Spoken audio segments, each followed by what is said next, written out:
Hi, I'm Dr. Randy Bach. I'm here on behalf of the Newton Taxpayers Association, which, believe it or not, is a taxpayer association in Newton. You should find us on Facebook at Newton Taxpayers Association, and we're honored today to have two guests, Robert Meyer and Newton Friedlander, and they are both from the ICAN network, and they'll tell us what that means. I think it's Israeli American Civil Action Network, and that's because well, you might have seen the news. You know, there's a lot of protests going on, and some of them involve the schools, and there's some kind of dictates that are being worked through unions to be figured out what we should be teaching our kids in our schools. So I think this is kind of going to be the under theme of our talk tonight. But, you know, it's ironic that in places in Massachusetts, which, you know, the Jewish population is pretty small worldwide. I think it's 0.2% of the world. There are places locally where it's a little bit higher than that, percentage-wise. And Newton has had a long-term, relatively thriving Jewish community. But you may not necessarily know that or feel that from within the schools. The COVID era kind of brought a window into our schools for parents to see what goes on at home, what goes on in the schools. And I think a lot of that has not been a pretty picture. The Newton schools suffered a vast reduction in enrollment since 2019. I think it's gone down 14%. 1 out of 7 students have been pulled for other places. Some of it's, I think, the general quality of the education or lack thereof. Newton schools don't seem to be paying as much attention to academics as they can. Anyway, that's kind of a preface to the fact that there are also some things, not only are they not teaching the regular subjects well, but they're teaching some things, I think, purposefully, politically wrong. So there's right and left in politics, and there's also right and wrong. And we're going to try to cover some of that. And I'm honored to have my guests, as I mentioned, Robert Meyer and Newton Friedlander. So thank you so much for being with us. Tell us a little about yourselves. We'll start with you, Robert. Thank you. And tell us what is ICAN, aside from, I think maybe it was a Sammy Davis song at one point, but the ICAN network, what is that? So ICAN, Israeli American Civic Action Network, is a civic organization, an advocacy organization, pro-Israel, pro-Jewish organization, dealing mainly as a lobby with local politics, local governments, so state, city, towns, as opposed to, you know, APAC, that's a big organization, deals with the federal organizations. We mainly focus on education, on antisemitism, on Holocaust education, on really supporting the Israeli American, the Jewish American life in their local communities. Well, thank you. And Nirit, you're a Newton resident, is that right? Yes, I'm a Newton resident. I'm a Newton mom. I have kids in school. Mm-hmm. I have 3 kids. One of them now is in 9th grade. And yeah. Fair enough. So my experience with the schools has been, and I've had a window on this through certain groups. People, you know, give me suggestions, and I've had on Steve Gerzoff on my show a few different times. There's been a kind of a, I'm going to just say, kind of this leftist Islamic alliance orientation throughout the schools. I'll give you one quick anecdote. I'll hopefully be quick. This is from a while ago. Check my watch. About 20 years ago, George W. Bush was president. My kids were younger. Frankly, every day that in the past they were younger than they are today. Anyway, in this particular junction, they were teaching the Scarlet Letter, and the teacher was very much inflamed about how women are treated in the United States, and the Scarlet Letter is A for adultery. And Heather Prynne, I think her name was, so I think it's a Hawthorne book. She had to wear the Scarlet Letter, and she was isolated and scorned because she had committed adultery. Now, it seems unfair because it takes 2 to tango, and the man wasn't similarly ostracized or put out that way. And this is supposedly the same things happening in the United States today, and that women bear, you know, a unique oppression in the United States. And I'm like, okay, well, you know, I've seen The Handmaid's Tale kind of stuff that happened a little bit later, I think. But I sent a note to the teacher, and I linked to some videos. I didn't put them graphically on the email, saying, well, as far as women being oppressed, depressed, repressed, suppressed for adultery and things of that sort, you can look to the Islamic world. And if Afghanistan was in the news at the time, and Iraq and whatnot, and you can look no further than those two places, in Afghanistan in particular, that women were getting stoned, not like smoking joints, but literally getting stones thrown at them. They're buried up to their necks in the soil and have stones thrown at them because they were involved in adultery. And again, the man is nowhere to be seen as far as this goes. And that's a powerful concept, but it should be well known to the teacher. I said, look, if you're going to be talking about women oppression, that might be some point of departure rather than saying the United States is the worst place for women in the world, because it's not by any stretch of the imagination. But it had this kind of same political aspect of always avoiding the bad parts of Islam. And it seems to be that we kind of focus within the places we can talk. And I don't know how you maybe approach what's going on regarding Israel. I don't feel that my anecdote bears any weight as a way of framing the type of things that get spoken about. Just as a quick preface, I wrote that one letter. I was told by I wasn't responded to by the teacher. I don't think anything changed in the school, and the principal told me never to write any letters again to that teacher or my kid. Well, I don't know. Bad things would happen. We're all still alive, fortunately. Anyway, so what are the kind of things that are happening in the schools? How do we frame this? What is going on, and who are the groups, and what's happening basically? Yeah. So let me just give you a little bit of background, because being a parent myself and putting my daughter through the public system in Brookline personally, I had the choice, right, whether to send her to a Jewish day school or to send her to the public system, and I chose the public system. I thought it's a great education here in Massachusetts. It's one of the best states in the country, and it's diverse, and it would give her a great breadth of education, both in terms of the people that she deals with and the topics and the quality of education. Today, I can tell you, I would never put my kid in the public system. It's that bad, in my opinion. And I actually told her now that she's an adult, I told her, when you have kids, make sure you save enough money to go to private school. Well, what's the bad part? What are we talking about? I mean, so it's, I'm an engineer, I'm an entrepreneur, high-tech entrepreneur. I start companies. I never expected to deal with politics, and what triggered it all, it was education, right? She was, I think, in 5th grade or 6th grade, one of the middle school grades, and it was middle of the Arab Spring, and they were taught in school about the Arab Spring, that the rise of the Islamic extremism, the terrorism, ISIS, all of that stuff, was because of Israel. Okay, so things were happening all over the Arab world, not related at all to Israel, but it was because of Israel. And that's when I understood, I have to see exactly what's going on. There was already issues happening in the Newton high school system during those years. We heard, kids of my friends that were already in the high schools here were facing anti-Semitic curriculum and anti-Semitic anti-Israel studies that were being spread to them. And I said, I have to monitor them. I expected to be a parent that helps his kid with math, physics, the sciences. Luckily, I didn't have to do that, but I started being involved in history lessons and literature and other things which are not my forte, to be honest. And as soon as she got into high school, that's when it really struck, right? I mean, that's when the attacks started happening.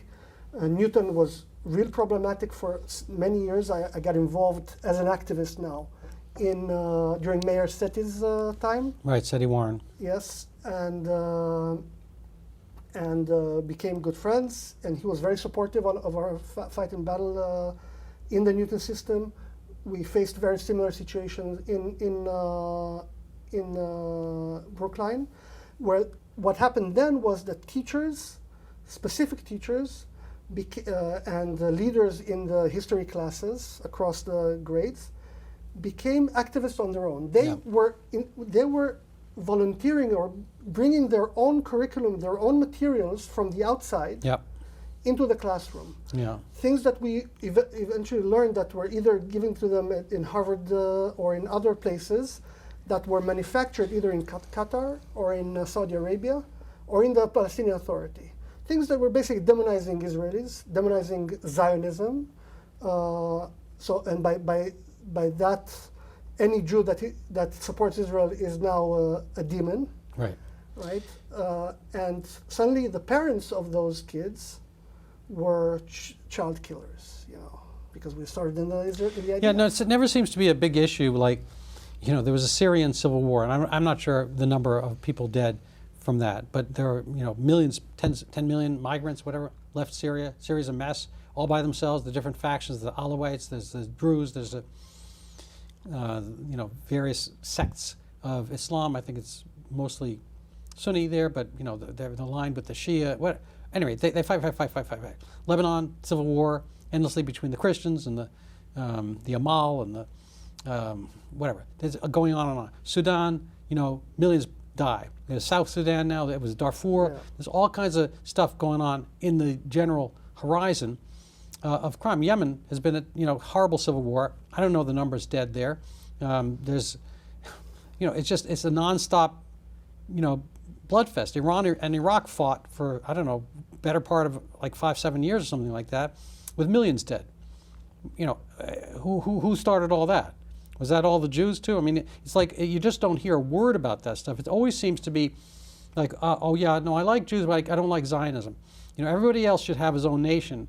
Whether you're Tunisian. I mean, there's I don't know how many different Arab nations, you can count them, but there's, Islam is kind of a big, powerful force. More than 1 billion people are enlisted, and it goes all the way from Indonesia, historically to Morocco, whatever, but now it's going everywhere else. We see this all throughout Europe and so forth. It seems to me to be kind of a political stream, and there's no, in basketball they have the full court press.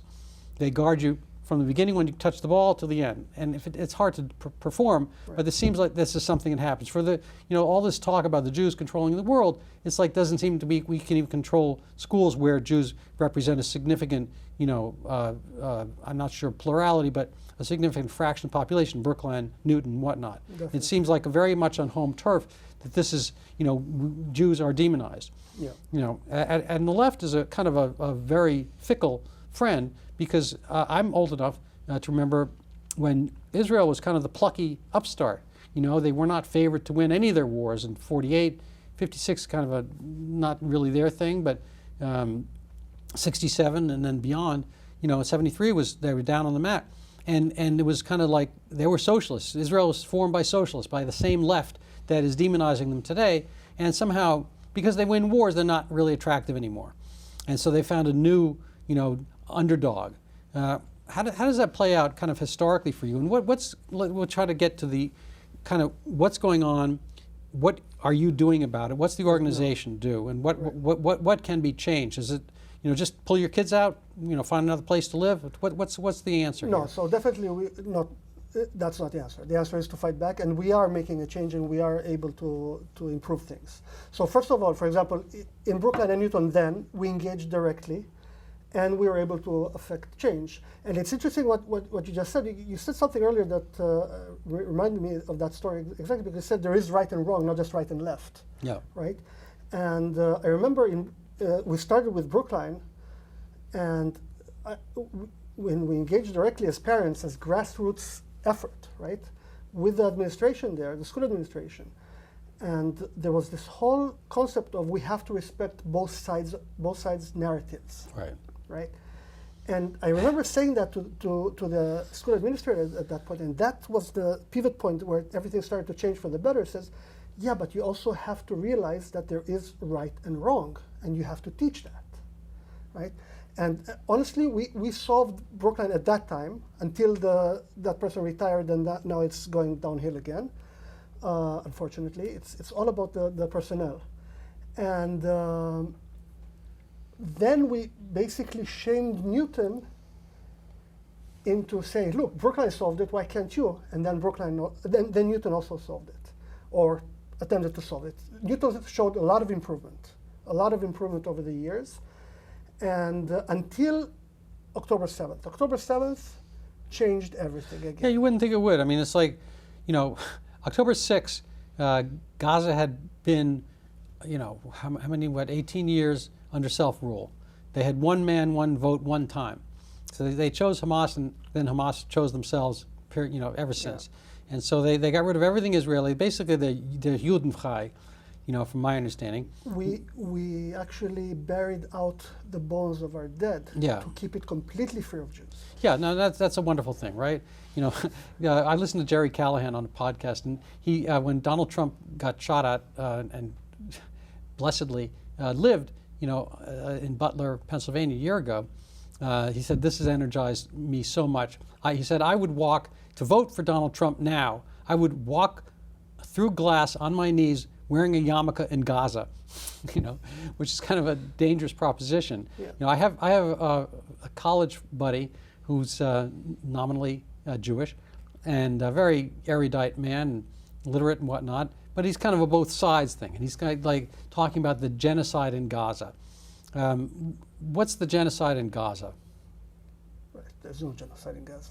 The genocide in Gaza was an attempt of Gazans to penetrate Israel and kill as many Jews as they could. And if they weren't so perverse, I mean, I don't know how many saw the videos of what was going on. If they weren't so perverse in trying to not just kill, but also maim, rape, humiliate, burn, if they just went on killing, torture, they would have been much more successful in killing more Jews because they would have more time. They spent fussing. They fussed over it. It's like it's a horrible thing. And they bragged about it. And then the funny thing is, and they transmitted it live over Facebook. Yeah, it's disgusting. No, it's an amazing thing. I pointed out to the same friend. I said, look, if in many ways Gaza is probably worse than Nazi Germany because the Nazis had to hide the mutilations. They had to hide the horrible crimes. They had to hide it from their own people. Their people had a religious, Christian base, Lutheran, whatnot. And not everyone was practicing whatever, but there's a basic formulation that you don't do that kind of stuff. In Gaza, it's all open game. So, I'm sorry to bring this anecdote up, but at one point there was John Kerry was Secretary of State, and I saw a cartoon of that era, and he's having, I think Mahmoud Abbas and whoever the prime minister was, so like, you want to kill all the Jews and you all want to live. Can we meet halfway? but it's, so it just seems that there's this kind of focus on everything the Jews do, and if there is so much control, like I forget, Golda Meir I think said, if we didn't have any arms, we'd be all dead. If they didn't have any arms, we'd have peace. And October 7 was the perfect example. We didn't have any arms at those areas, and they died. Yeah. And that's a different story, that we are dealing with as Israelis, as where was the army. But that's exactly what Golda Meir said came to fruition on that day, on those first 10 hours. So it's getting back to my friend. He wants to have peace. It's like, okay, well, like fine, everyone likes to, but you could be at a dance and say, oh, we want everyone to get married. But if everybody if your choice to get married, if people want to stab you, I mean, I'm sure you can get married. It takes, the expression is it takes two to tango. So what are the actual things you can do constructively? I've been talking too much and I apologize. What are the things that are part of your network, and what is the access that people can find who are interested in this topic, either by figuring out we have school committee elections this year in Newton, probably other towns. It's an odd year for that numerically. What are the things people can do? What do you have going? What's on the palette? Yeah. So let me just give you a short background of what's been happening since October 7th that actually led us to what we're doing now. So on October 8th, basically, riots and demonstrations and cheering started happening all over the Commonwealth, right? Both in campuses and in schools. Our own kids were harassed in their schools, mainly high schools, but it started going down to middle school and elementary school, with children just cheering what was happening on October 7th, then immediately attacking them for, oh, you're the ones who are causing the genocide, and what happened, you deserve it, and your parents are child killers, and free Palestine, and erase Israel, etc., etc. There are so many things that were said. And so that happened in the classroom, that happened on the schoolyard. But then, Then the was sorry, yeah, please. So then, on March 23, there was a webinar of MTA, and That's the Massachusetts Teachers Association. Massachusetts Teachers That's a Association. union. It's a union in Massachusetts, the bigger union in Massachusetts, and I was in this webinar. I wanted to see what's going on. What are they talking about? It was something about Palestinian. This is the topic. And like 2.5 hours, they just talked about how much Israel is so bad and treats so bad to Gaza, and they gave so much example and lies and show like I just couldn't hear. I didn't believe that I hear this, and I couldn't even interrupt, because there was all of them.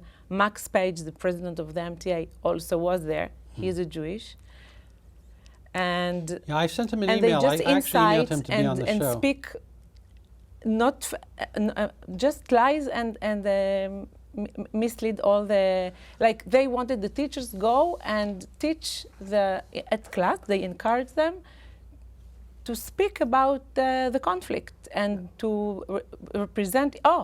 And the thing that I was really in shock, that they said, you can be anti-Zionist, it's fine. It's not anti-Semitic. You can. Right. This is fine. So. No, I hate this formulation. You know, Like you can be what? you can be Where anti-France, should but we go? Or love the Jewish French, in but be Israel? anti-France. You can be, Yeah. you know, anti-Italy, but love the Italians. This doesn't happen anywhere else. It's like I love Tunisians, but I hate Tunisia. Like, no, I understand there are probably, you know, examples of governments like people in the Soviet Union didn't like the Soviet. And they might be one ethnicity or another. They don't like their government. I don't think that's the case with Israel. I think Israel has kind of an exemplary government in the context of what goes on place to place. And why should teachers speak about politics at school? They shouldn't. They need to teach. It doesn't ever stop. It doesn't ever stop. That's why. So after that, I realized that I need to do something. I cannot just sit aside and see what's happened. And I started to go to protest, and against the MTA, they did a conference, and we saw in Springfield, we did the protest against the MTA, and they came with kafia. All the teachers came with kafia to the conference. How should Jewish teachers feel when they see when Hamas went to slaughter our people? They wear this scarf on themselves. Yeah. So then what we did is we organized, because we are powered by grassroots, right? We organized parents, students, and Jewish teachers, and invited politicians, local officials from the state and from the cities and from school committees and superintendents to a big webinar that we did. It was extremely well viewed.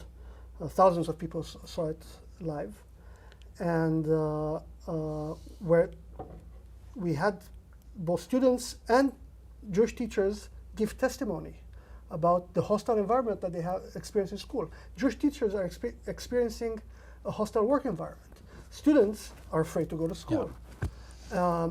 That was very successful, and it inspired Senator Velis and Representative Cataldo from our Massachusetts state and the governor to build an anti-Semitism commission, which is really, I have to say, it should be the way it's run, and what's coming out of it should be an example to other states. And I can give you, because we are a national organization, we've been fighting this also, for example, in California. Okay? In California, they do everything upside down. First, they try to pass bills, terrible bills that include anti-Semitism in them that we have to fight, and we were able to fight. We won, and kill those bills. Then they try to build, instead of them, good bills that are fighting anti-Semitism, fighting hate in general. That's great. But here, what they did is they started this commission first. They study the subject. They study the matter. They bring a lot of people, a lot of speakers in front of them, and then they come with a report with clear policy recommendations. Yeah. So they came with these policy recommendations. In one of their sessions was intriguing.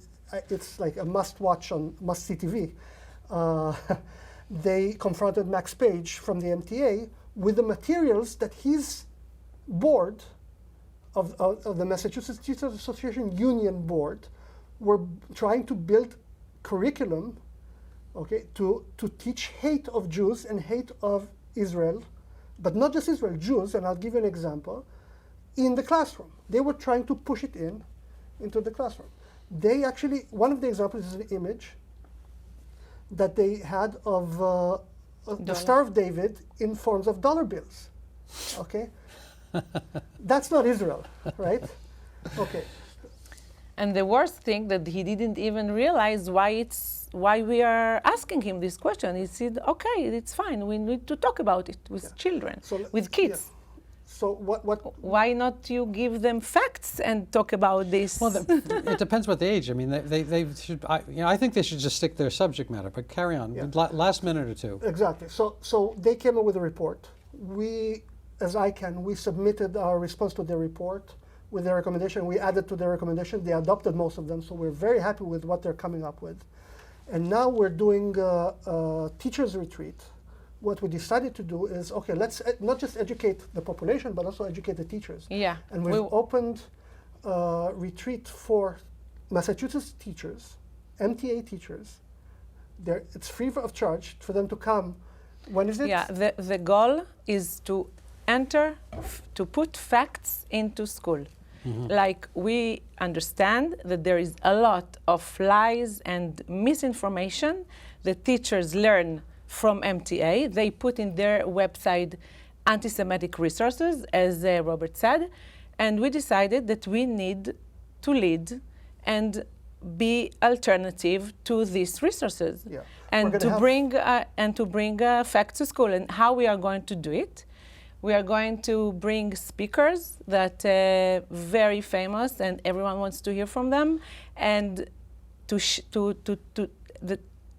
can I continue? Yeah, we have 1 minute left, so I want to be able. People can find you. Yeah. Can you tell us the information where people can find you, and maybe encourage their teacher friends to join you? Give us the date, the place, and what is the name of the web page? We want teachers with open-minded that want to learn and want to become a better teacher for their students, to come and get tools how to help their children. What's the name of the web page? The website is I don't remember. ICANaction.org. So ICAN action.org. This is what important for people. And it's on September 14th. September 14th. September 14th, and yeah. And how are you charging for this? Or? No charge. So we have now it's there is charge, but we have a coupon. You can put the Teach 25 code, and you'll get a free. It's for K to 12 teachers. All right. So we also invite school committee members. Right, superintendent, yeah. We appreciate that. So thank you so much, Robert and Nirit, for being with us. People can find you and on the ICANaction.org. And this is the Newton Taxpayers Association. We care about this because we are paying for this stuff. It's your schools. You pay for it. You should see what you have. So keep your eyes open. Try to follow up with people you know who have kids in our schools.